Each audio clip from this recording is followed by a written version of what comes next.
ओम शांति। आज के शुभ दिन,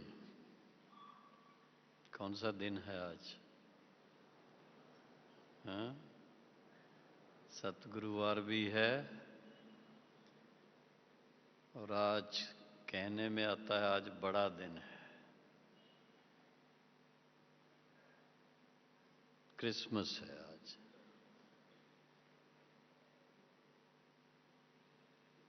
तो सभी को पहले तो merry Christmas and happy new year.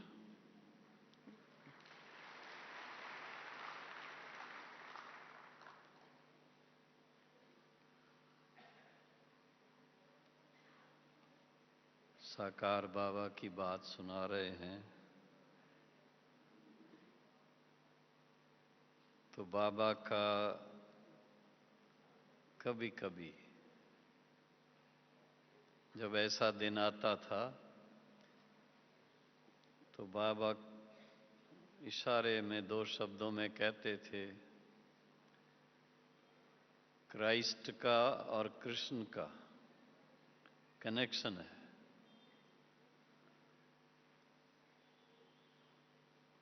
जब श्री कृष्ण की पहले राजधानी है, धीरे धीरे धीरे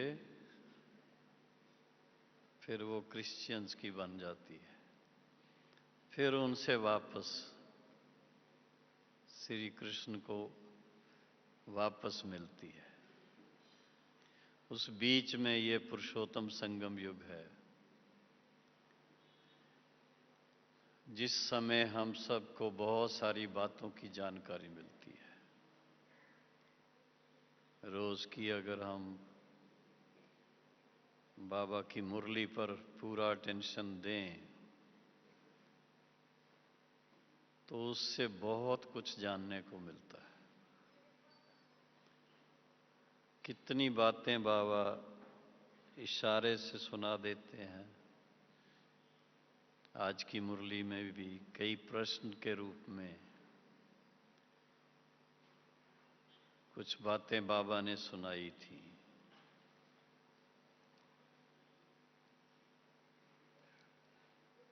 बार में राम और सीता की बात याद है, मुरली याद है, उसके बारे में कुछ क्वेश्चन थे।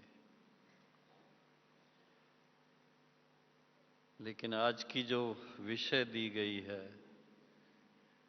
ब्रह्मा बाप समान कर्मातीत अवस्था,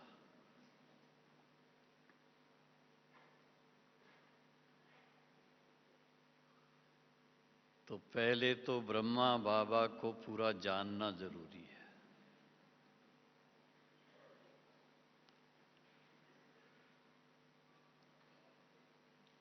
इतना ही कहेंगे कि लौकिक दुनिया के हिसाब से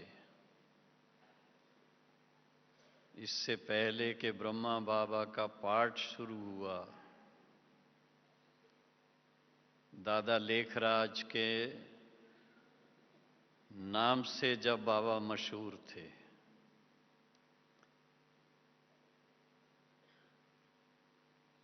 उस समय बाबा एक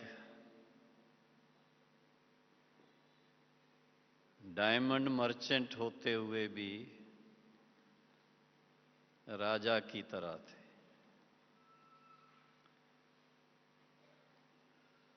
आदि से लेकर के, सतयुग आदि से लेकर के कलयुग अंत तक वो राजाई संस्कार बाबा का चलता रहा है।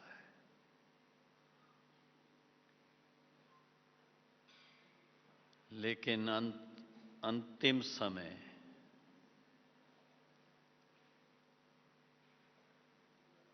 अंतिम समय किसको कह रहा हूं? बाबा जब 60 वर्ष की आयु में पहुंचे, शरीर की आयु 60 वर्ष हुई, और उसके बाद जो बाबा का पाठ चला, उसको सामने रखते हैं। धक से बाबा ने कारोबार को समाप्त किया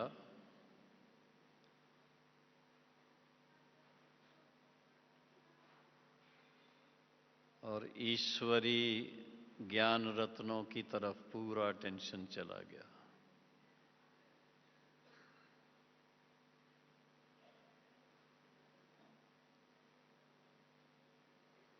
एक नियम अनुसार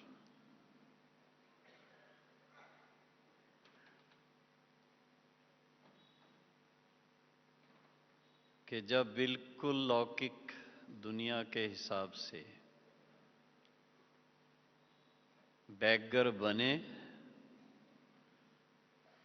तो सतयुग का पहला पहला प्रिंस बने। इसलिए बाबा ने अपना तन मन धन सब कुछ ईश्वरी सेवा में समर्पित किया। बहनों माताओं के ऊपर जिम्मेदारी रखी।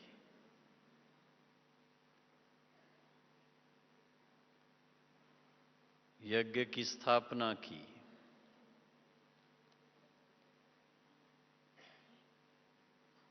स्वयं माध्यम के रूप में शिव बाबा का साकार माध्यम बन प्रजापिता ब्रह्मा का पार्ट बजाया। वो पार्ट बजाते बजाते बाबा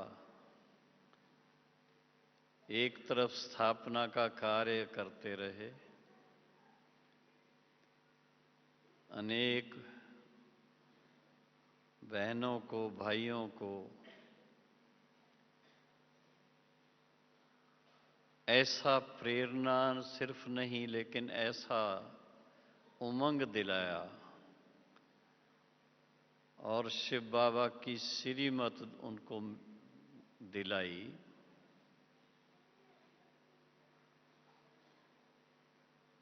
कि जैसे बाबा ने स्वयं को समर्पित किया ऐसे अनेक भाई व बहनें समर्पित रूप से बाबा के यज्ञ में पार्ट बजाने के निमित्त बन गए। अगर एक एक जो आदि रतन निमित्त बने उनकी भी एक एक की कहानी अगर सुनेंगे आप तो ब्रह्मा बाप समान उन सब की कहानी है।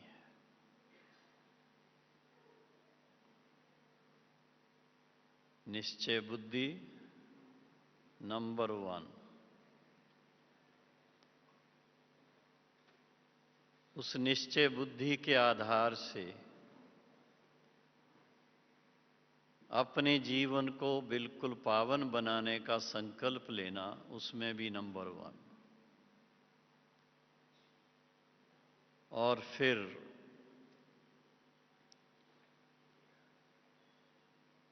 दूसरों को आप समान बनाना,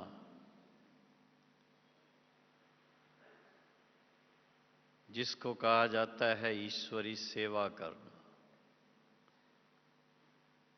उसमें भी देखा गया कि जो आद के रतन निकले, जिनको आज हम बड़ी दादियां कहते हैं या दादा थे, बहुत थोड़े थे, लेकिन उन्होंने अपनी जीवन को इतना सुंदर बनाया, इतना श्रेष्ठ बनाया, इतना दिव्य बनाया कि जिनके भी वो संपर्क में आते थे उनको ऐसी प्रेरणा देते कि फट से शिव बाबा को पहचान कर इस महान कार्य में सम्मिलित हो जाते। उसी का फल है आज इतने हजारों की संख्या में भाई बहनें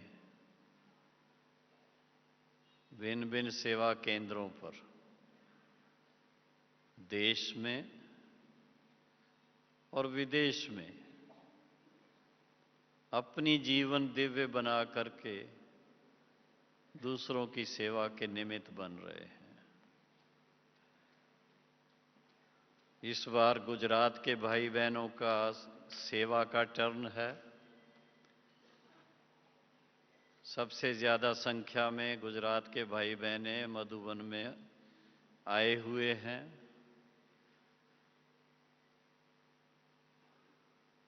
और गुजरात के भाई बहनों का भी मधुबन से बहुत प्यार है।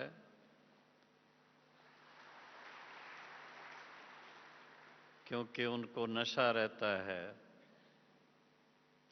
कि गुजरात में पहला जो सेवा केंद्र स्थापित हुआ था अहमदाबाद में, वो स्वयं साकार बाबा ने अपने सामने खुलवाया था। और निमित्त किसको बनाया था? जानकी दादी को। भले हम लोग बॉम्बे से प्रकाशमणि दादी और रमेश भाई, उषा बहन, हम नलनी बहन सभी वहाँ से प्रदर्शनी याद करने के लिए अहमदाबाद आए थे। 1966 की बात है। स्टार्टिंग वहाँ से हुई थी और ऐसे गुजरात के कई सेवा केंद्रों को मदद की जाकर के सभी ने। लेकिन पहले निमित्त जानकी दादी बनी और फिर सरला दीदी को पूना से वहाँ बुलाया, जो आज गुजरात जोन की इंचार्ज हैं। बाबा ने इतना सबको प्रेरणा दी, सेवा के लिए बहुत उमंग में रखा।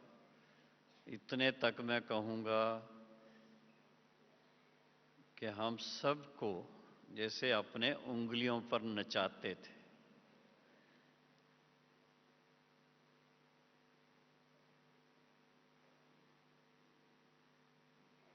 सेवा के साथ साथ साकार बाबा का अपना एक अद्भुत मिसाल है।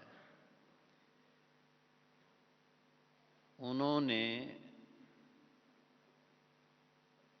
निमित्त बन, ये नहीं कि वो प्रजापिता ब्रह्मा हैं, शिव बाबा के साकार माध्यम हैं और उसके कारण वो संपूर्ण बन गए, संपन्न बन गए, ऐसा नहीं।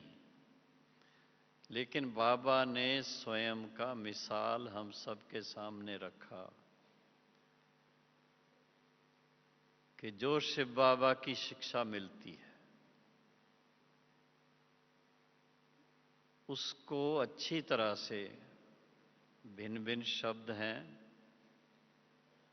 लेकिन उसको विचार सागर मंथन करके उसकी गहराई में जाना, उसकी महीनता में जाना,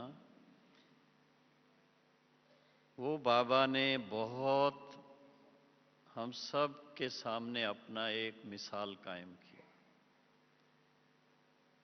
हर दिन जब मुरली पूरी होती,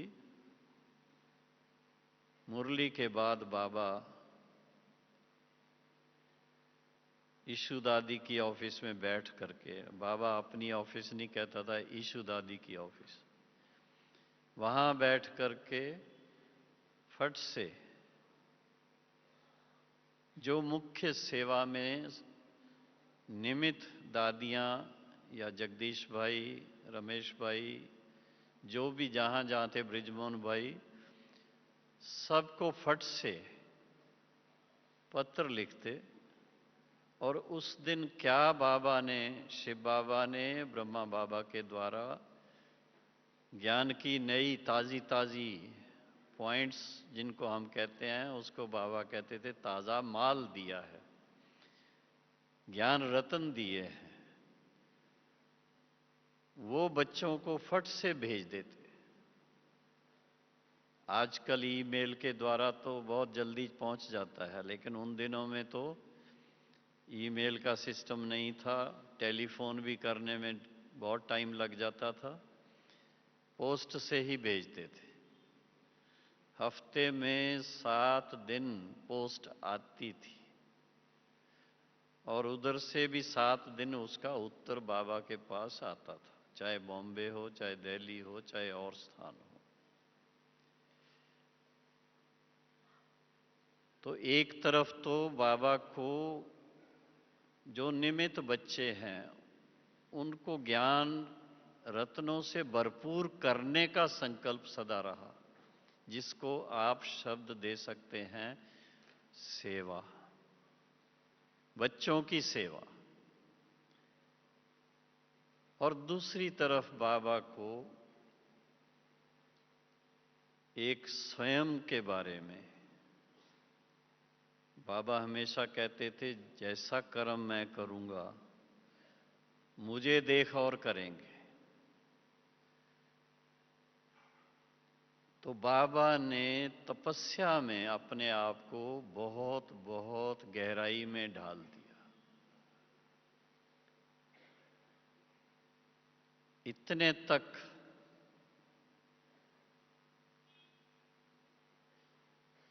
कि शिव बाबा को अपने से अलग नहीं करना चाहते थे। हर समय बाबा उनके साथ, उनको महसूस होना चाहिए। और हम जब बाबा से मिलते थे, बाबा की दृष्टि मिलती थी, 1 सेकंड में वो नशा चढ़ जाता था, अलौकिकता आ जाती थी, दिव्यता आ जाती थी। और जब हम बाबा को कहते थे बाबा आप निमित्त हैं, आप कहते हैं आप निमित्त हैं, पर आपके साथ तो शिव बाबा सदा है, तो बाबा कहते थे नहीं बच्चे, ऐसे नहीं है। बाबा को भी शिव बाबा को याद करना होता है। बिना याद किए बाबा मेरे साथ नहीं रहता है। आप बच्चों को भी याद करना है तो मुझे भी याद करना है। और याद की यात्रा शब्द ही इसीलिए आया। यात्रा का भाव है डिस्टेंस कवर करना, आगे बढ़ना, किसी निशान पर पहुंचना। तो बाबा ने अपना इस याद की यात्रा का निशान बहुत क्लियर अपने मन में रखा था कि मुझे कर्मातीत अवस्था को पाना है। कर्मातीत का अर्थ सभी समझते होंगे, जो भी कर्म का हिसाब है पुराना, वो सब भस्म होना चाहिए।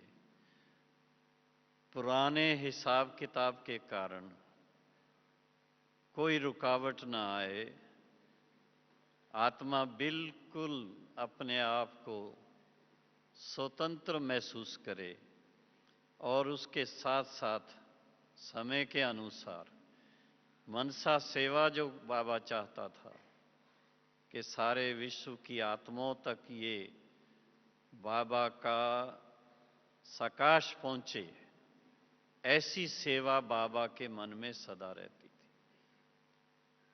जिस समय भी कभी बाबा फ्री बैठते थे, चाहे अपने रूम में, चाहे अपने झोंपड़ी में, तो वहां पर भी एकांत में बैठ करके एकदम ऐसा गहराई में चले जाते, उनके पास जाके कोई बैठे, हिम्मत नहीं होती थी कि बाबा को डिस्टर्ब कर सके। बल्कि जो पास बैठेगा वो भी उड़ जाएगा। बाबा के पास बैठे बैठे उड़ जाते थे। और उड़ जाने का भाव क्या? आत्मा अपने वास्तविक स्वरूप में, अपनी ओरिजिनल अवस्था में आ जाती, बाप समान अवस्था में आ जाती, और उस समय का जो अनुभव वो अति इंद्रिय सुख का अनुभव होता। उस समय कोई अपने ऊपर बोझ महसूस नहीं होता। उस समय कोई कर्म के हिसाब किताब की बात मन को नहीं खींचती। उस समय कोई अपने लौकिक मित्र संबंधियों की बात या उनके कनेक्शन की बातें मन में नहीं आती। बिल्कुल आत्मा स्वतंत्र अपने आप को महसूस करती। ऐसी स्थिति के अनुभव में बाबा कहते थे, जब ऐसा अभ्यास करते करते करते करते उसको बढ़ाते जाएं, 8 घंटे का लक्ष्य बाबा ने दिया था। जब 8 घंटे तक उसको ले जाएंगे 24 घंटे में से, तो कर्मातीत अवस्था को पाएंगे। लेकिन बाबा ने हमेशा ये अपने सामने लक्ष्य रखा कि निमित्त साकार बाबा है, इंजन की तरह बाबा है। अगर साकार बाबा ये खुद करेगा तो बाबा को देख करके बच्चे भी करेंगे। और इसलिए बाबा कहते थे, बच्चे फॉलो फादर। बाबा को देख करके मम्मा ने भी इतना पुरुषार्थ किया, उन्होंने भी कम नहीं किया था।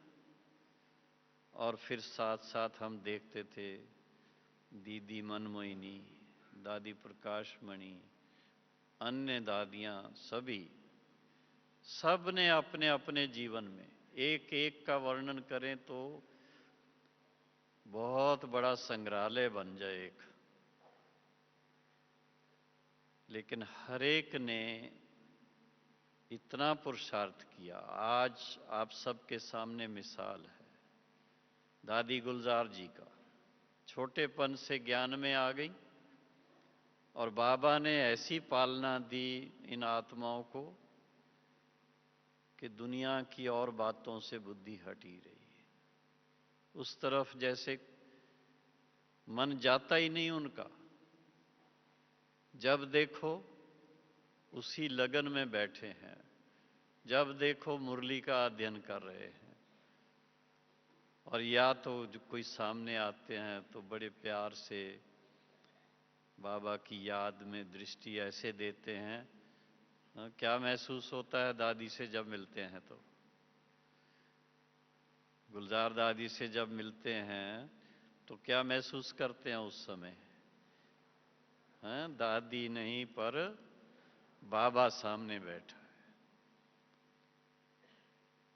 तो ये हम सब के लिए बहुत सुंदर मिसाल हैं, एग्जाम्पल हैं कि हमें अपने पुरुषार्थ को किस तरह से आगे बढ़ाना है। मोटा पुरुषार्थ जैसे शुरू में चार्ट लिखने का, मुरली के पॉइंट्स लिखने का, मंथन करने का, सेवा का भी थोड़ा किसी न किसी एक आत्मा को भी परिचय देने का। बिगिनिंग में तो ये सब होता है, लेकिन जैसे जैसे आगे बढ़ते हैं, महीनता में जाते हैं, तो उसमें देखा गया है कि हर आत्मा को, केवल बाबा की बात नहीं, केवल मम्मा की बात नहीं, केवल दादी की बात नहीं, हर आत्मा को जिसको ये लगन है कि मुझे बाप समान बनना है, उनको सबसे प्रिय कौन सी चीज लगेगी? साइलेंस। जितना साइलेंस में मन को ले जाएंगे उतना मनमना भाव होना सहज होता है। मनमना भाव का अर्थ है बाबा के साथ मन लगा रहेगा, मन में और कुछ नहीं आएगा। आज की मुरली में बाबा ने थोड़ा सा आत्मा के स्वरूप के बारे में कुछ वर्णन किया। सुना था? कितनी बड़ी है बिंदी, छोटी है बड़ी है, यहाँ छोटी है ऊपर जाके बड़ी हो जाती है, या ऊपर छोटी है यहाँ आके बड़ी हो जाती है? याद है? बिंदु बिंदु ही है। आत्मा स्टार की तरह है, तारे की तरह है, महीन है, सूक्ष्म है, पर उसको महसूस करना और महसूसता में भी उसके वास्तविक स्वरूप में स्थित हो जाना, उस स्थिति में आत्मा को अपना अनुभव हो, निज स्वरूप का अनुभव हो, और वो अनुभव इतना दिल को छूने वाला हो, इतना दिल को एक बहुत क्या कहें कीमती महसूस होता हो, ताकि उससे जो दूसरी बातें हैं जिनके साथ हमारा कोई कनेक्शन नहीं होता है, कोई लेना देना नहीं होता है, हम व्यर्थ की बातों में अपना समय गंवाते, उससे बुद्धि बिल्कुल हट जाती है। समय की क्या वैल्यू है उसका पता लगता है। बाबा भले कहते हैं बच्चे ये एक एक सेकंड आपका 1 साल के बराबर है, पर हम बच्चे क्या सचमुच उसको रियलाइज करते हैं? जैसे बाबा ने समय की वैल्यू कि इस पुरुषोत्तम संगम युग में इस समय एक एक सेकंड जो है वो 1 वर्ष के बराबर है। 1 सेकंड गंवा दिया अगर व्यर्थ, तो हमने 1 साल गंवा दिया जैसे। ऐसी धारणा, ऐसी महसूसता और ऐसी गहराई में जाना, उसका समय है ये समय गपशप में, दूसरी बातों में गंवाने का नहीं है। जब सेवा है तो सेवा करिए, उसमें भी अगर स्थूल सेवा है, हाथ से स्थूल सेवा करिए, लेकिन मन तो फ्री है।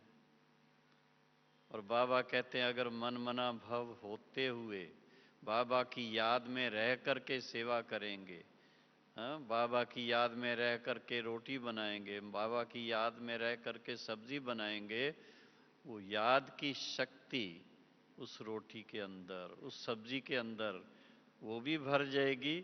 जिसके पेट में वो अन्न जाएगा, जिसके पेट में वो सब्जी जाएगी, उसको वो बहुत मदद करेगी। आज इतने भाई बहनें आकर के किचन के अंदर सेवा करते हैं।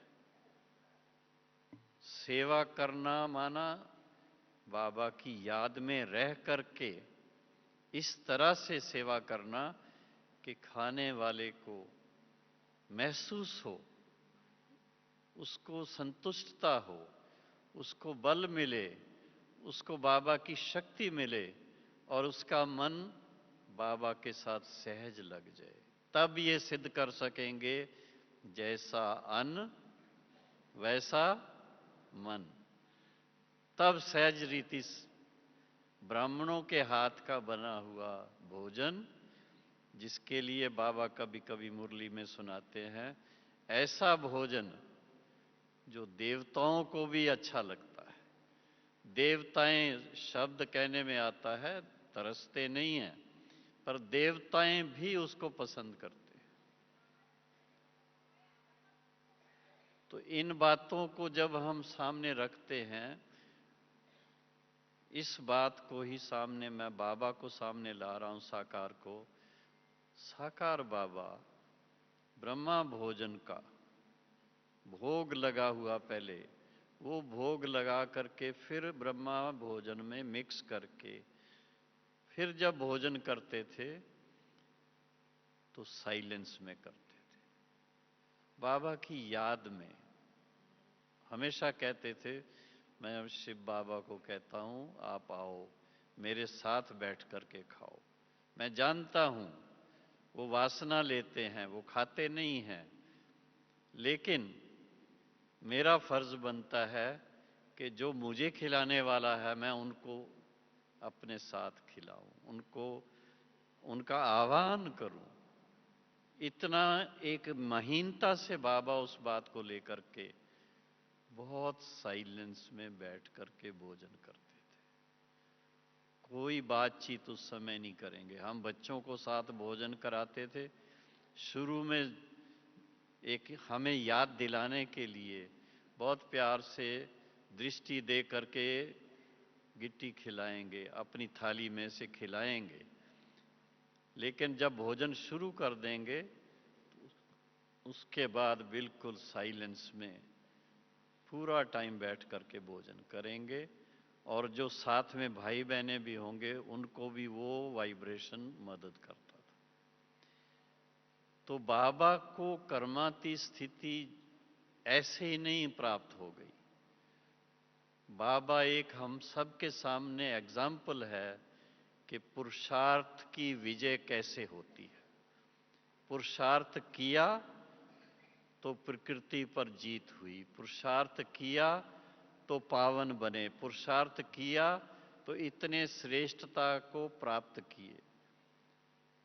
इसलिए बाबा कहते हैं फॉलो फादर एंड मदर। बाबा के कदम पर कदम रख करके इस बातों को ध्यान में रखेंगे अगर, है बड़ी छोटी छोटी बातें, लेकिन इसके अंदर महीनता बहुत है, इसके अंदर राज बहुत है।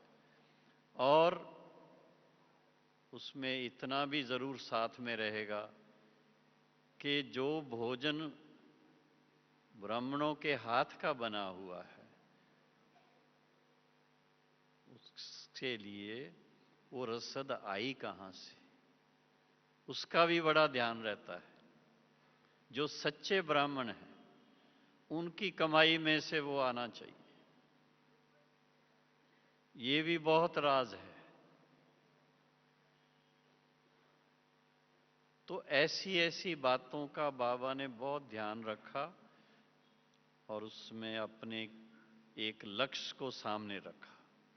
हम सब आत्माओं को भी इस बात का ध्यान में चाहिए कि जैसे ब्रह्मा बाबा ने अपने जीवन का लक्ष्य बनाया था कि मुझे इसी जन्म में, इसी जीवन में कर्मातीत स्थिति को प्राप्त करना है, ऐसे ही फॉलो फादर, हम बच्चों को भी ऐसा लक्ष्य अपने जीवन में चाहिए। तब देखेंगे कि ऐसी लगन, उस लगन में इतना मगन रहेंगे आप कि आपको दूसरी बातों में बिल्कुल दिलचस्पी नहीं रहेगी। जैसे दूसरी बातें ऐसे लगता है कि ये सब क्या बच्चों का खेल, उसमें मुझे क्या करना है। और बड़ा सुख है उसके अंदर। सच्ची पूछो तो ब्राह्मण जीवन का सच्चा सुख गहराई में जब बाबा की याद में मन टिक जाए, काफी समय उसमें रमण करते रहें, उसका आनंद लेते रहें, वो है सच्चा ब्राह्मण जीवन का सुख। और उसमें ही कर्मातीत अवस्था नजदीक आती, क्योंकि बहुत अंदर से लाइट हो जाते हैं। जितना लाइट होंगे उतना लाइट की स्पीड कितनी है सुनी है कभी?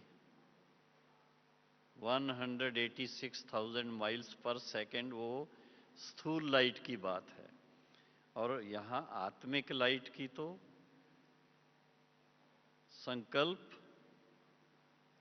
संकल्प किया और पहुंचे। तो इसी तरह से अपने सर्वश्रेष्ठ लक्ष्य को भी सामने रखते हैं, उसका भी संकल्प रखना जरूरी है। जो बनना है बाबा उसके लिए कहते थे आई एम दैट, मैं वो हूं, मुझे उसी का लक्ष्य है, वो हूं। और उस जब ऐसा महसूस करेंगे तो लक्षण भी ऐसे आ जाएंगे।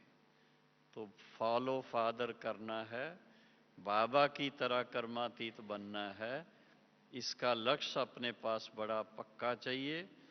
और उस लक्ष्य को प्राप्त करने के लिए दृढ़ संकल्प चाहिए। अगर दृढ़ संकल्प नहीं है तो बीच बीच में थोड़ा ढीलापन आ जाता है। चलते चलते बहुत अच्छी स्पीड से चलते होते हैं, फिर छोटी सी कोई विघन, बीच में विघन की बात आई तो वहाँ ढीले हो गए, वहाँ स्पीड कम हो गई, वहाँ कुछ ना कुछ रास्ता इधर उधर चले गए, उसमें बहुत टाइम वेस्ट हो जाता है। पुरुषोत्तम संगम युग का बहुत समय तो निकल चुका है। कितने साल हो गए हैं? हाँ, 79, 78, 1936 से 36 कह लो, 37 कह लो, 1 जनवरी 1937 जो ऑफिशियल डेट है, जब बाबा ने ओम मंडली स्थापित की। हाँ, ओम मंडली, वो बहुत अच्छा बाबा का लेटर लिखा हुआ है।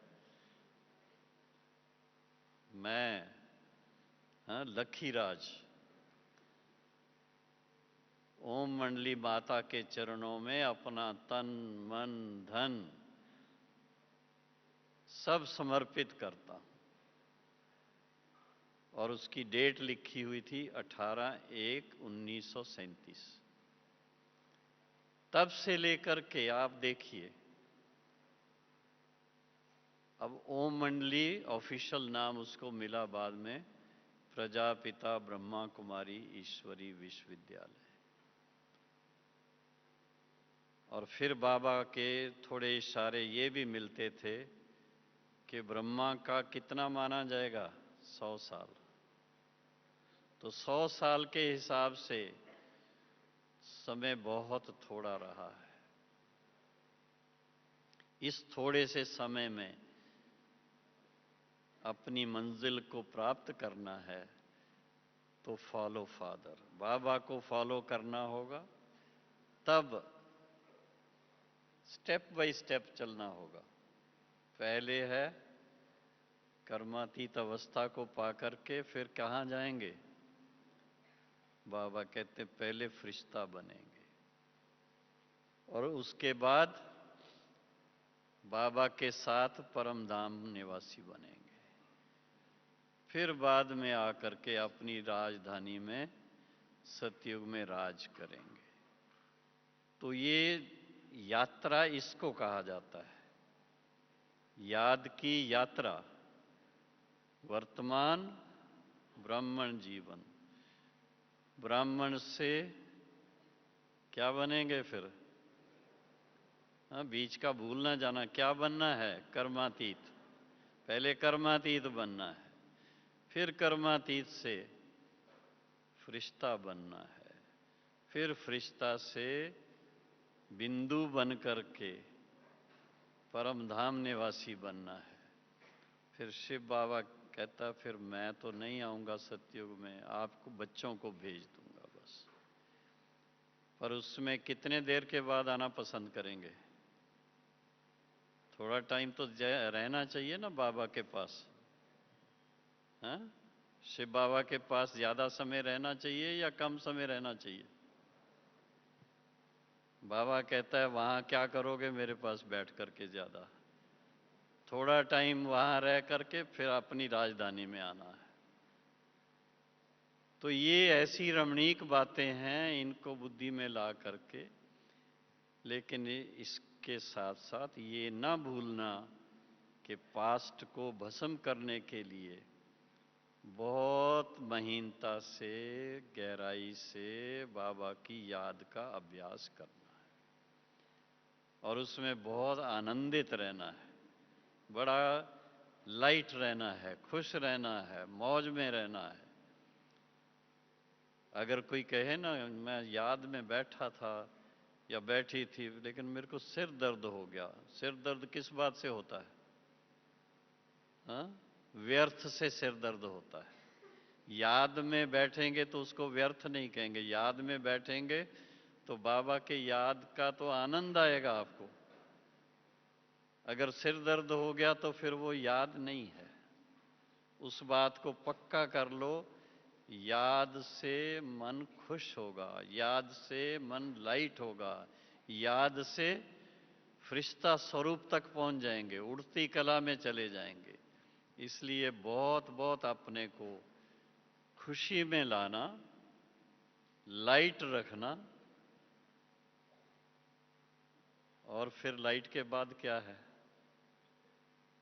राज करने की शक्ति चाहिए ना, फिर माइट भी तो चाहिए।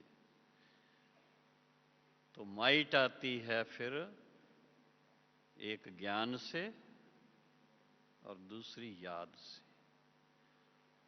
क्योंकि बाबा की सर्वशक्तिवान की याद से ही हम सर्वशक्ति स्वरूप बन सकते हैं।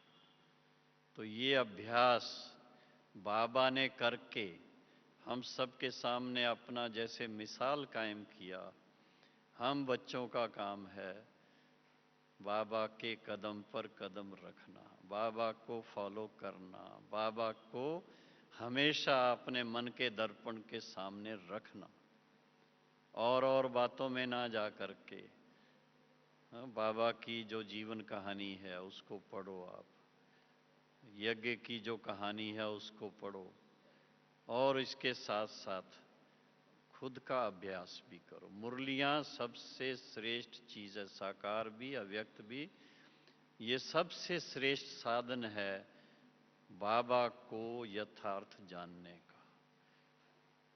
किसी को उसकी पर्सनैलिटी को जानना हो तो उनकी लेखनी, उनकी किताबें, उनकी जीवन कहानी, जो कुछ उन्होंने लिखी होती है, उसको जितना कोई अध्ययन करते हैं उतना उसका पता लगता है। तो हमारे सामने तो देखो बाबा ने इतना खजाना दिया हुआ है, कितनी मुरलियाँ साकार के द्वारा, कितनी मुरलियाँ अव्यक्त बाप दादा की, उन सब को अगर सामने लाएं और उसको अच्छी तरह से अध्ययन करें, वो बुद्धि में रहे, तो आप स्वयं को महसूस करेंगे। जो बाबा कहते थे, इस सृष्टि पर सबसे धनवान कौन है? कौन है? हैं? हम बच्चे। उस समय तो बाबा ने अखबार में निकलवाया था सबसे धनवान कौन है, फिर खुद जवाब लिखा था ओम मंडली। तो ओम मंडली ये क्या है? आप क्या हैं? ओम शांति कहते हैं एक दो को, तो क्या हो गए आप? कौन सी मंडली हो गए? हाँ? ये ओम मंडली नहीं तो और क्या है? तो ओम मंडली, आज इतने भाई बहने आप देखो सब कमाने वाले।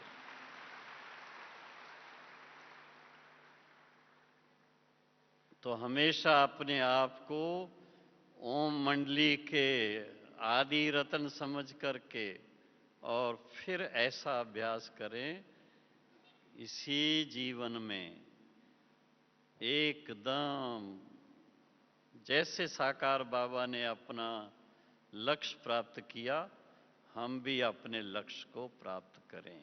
ओम शांति। अभी क्या करेंगे? 10 मिनट, 10-15 मिनट थोड़ा बाबा के साथ मन लगा करके बैठे, अभ्यास करके देखें कितना आनंद आता है। कर्मातीत स्टेज क्या है उसका थोड़ा चखाचुखी तो करें।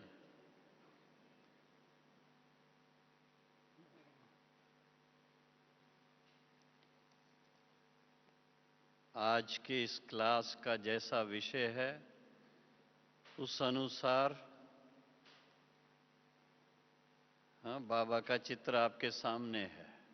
ब्रह्मा बाबा का चित्र है, ऊपर शिव बाबा है।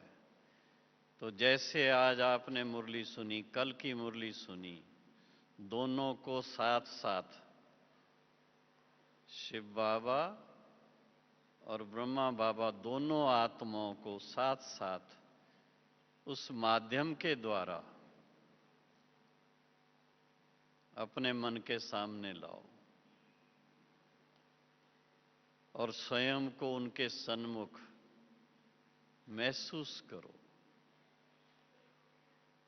जैसे कि साकार में बाबा के सामने आप बाबा के रूम में बैठ करके बाबा से दृष्टि ले रहे हैं। इतना समीपता से, और वहां से फिर धीरे धीरे सूक्ष्म वतन में चलना।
साकार वतन से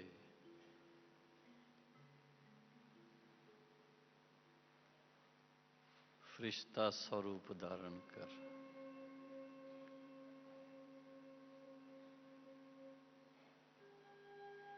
बाबा के ब्रह्मापुरी में पहुंचे।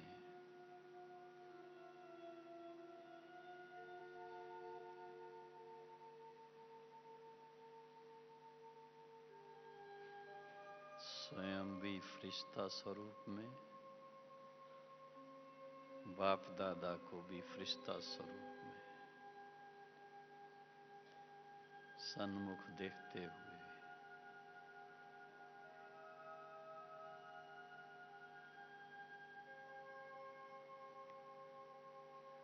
एकदम लाइट,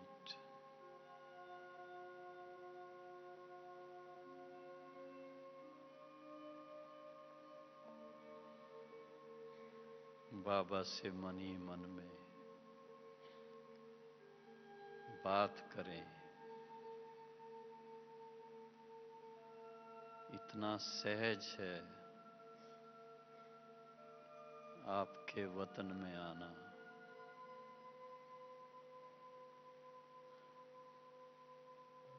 आपके समान लाइट स्वरूप, फरिश्ता स्वरूप में आपसे मिलना।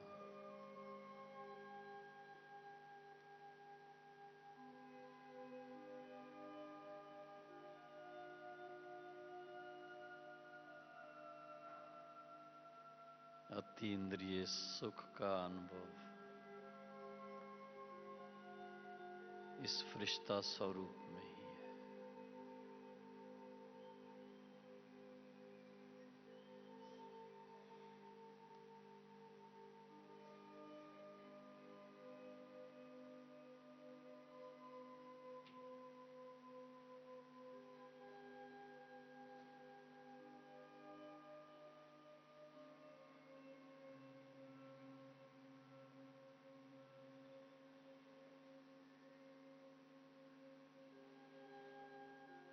अब इस चमकीली ड्रेस को भी छोड़कर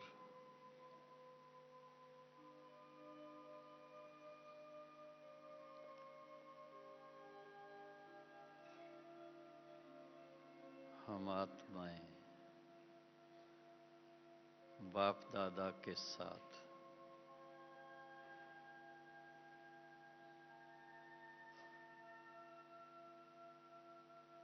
अपने प्यारे परम धाम में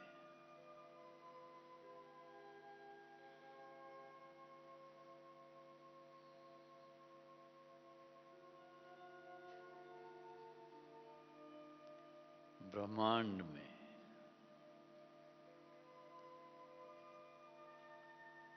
अंडे के समान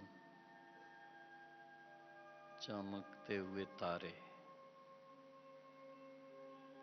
इसलिए नाम ब्रह्मांड।